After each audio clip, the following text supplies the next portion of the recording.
ಅಸಮಾಧಾನವನ್ನು ನಿನ್ನೆ ಕೂಡ ಸತೀಶ್ ಶೈಲ್ ಅವರು ಕೂಡ ತೋರಿಸ್ಕೊಂಡ್ರು. ಯಾರು?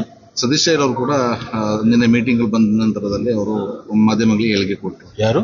ಸತೀಶ್ ಶೈಲ್ ಅವರು. ಸತೀಶ್ ಶೈಲ್ ನಮ್ಮ ಜೊತೆಗೆ ಹೌದು, ಏನು ಅವರು ಕೂಡ ಹೇಳಿಕೆ ಕೊಟ್ಟರು. ಹಿರಿಯ ನಾಯಕರ ಒಂದು ಇದರಿಂದನೇ ನಮಗೆ ತಪ್ಪೋಯ್ತು ಅಂತ ಹೇಳಿ ಅರವಿಂದ್ ದೇಶಪಾಂಡೆ ಅವ್ರನ್ನ ನೇರವಾಗಿ ಅವರು ಆರೋಪವನ್ನು ಮಾಡಿದ್ರು. ಈ ರೀತಿಯ ಇದಿರುವಂತದ್ದು ಈ ಅಸಮಾಧಾನ ಹೇಗೆ ನೋಡಿ, ಅವಕಾಶ ಇರುವುದು 34 ಜನರಿಗೆ, ಇರು ಜಿಲ್ಲೆಗಳು 31, ಒಂದೊಂದು ಜಿಲ್ಲೆಗಳಿಗೆ 2, 3. ಇಲ್ಲಿ ಜಿಲ್ಲೆ ಅನ್ನೋದಕ್ಕಿಂತಲೂ ಸೋಷಿಯಲ್ ಇಂಜಿನಿಯರಿಂಗು ಕೂಡ ಮಾಡ್ತಾರೆ.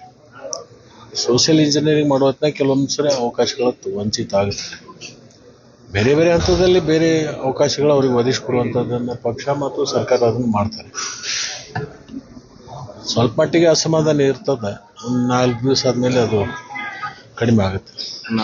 ಮಾಜಿ ಸಚಿವ ಹೋದಾಗ ಒಂದು ವೈರಾಗ್ಯ ಬರ್ತೈತಲ್ಲ, ಹಂಗೆ ಸ್ವಲ್ಪ ತಪ್ಪಿದಾಗ ಸ್ವಲ್ಪ ಅಸಮಾಧಾನಗಳು ಬಂದಿರ್ತದೆ. 4-6 ದಿವಸದಲ್ಲಿ ಬಗೆಹರಿಯುತ್ತೆ. ಈಗ ಮೊನ್ನೆ ಕೆಲವೊಬ್ಬರು ಶಾಸಕರು ರಾಜೀನಾಮೆಯನ್ನು ಕೊಟ್ಟಿದ್ರು.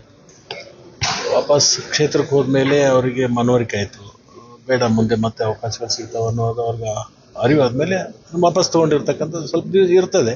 ಈಗ ಎಲ್ಲ ಒಂದೇ ಪಕ್ಷದಲ್ಲ, ಅಸಮಾಧಾನ ಆಗೇ ಇಲ್ಲ. ಸಮಾಧಾನ ಮಾಡೋ ಪ್ರಶ್ನೆ ಇಲ್ಲಿ ಕೇಳ್ತಾ ಇರಿ ನೀವು.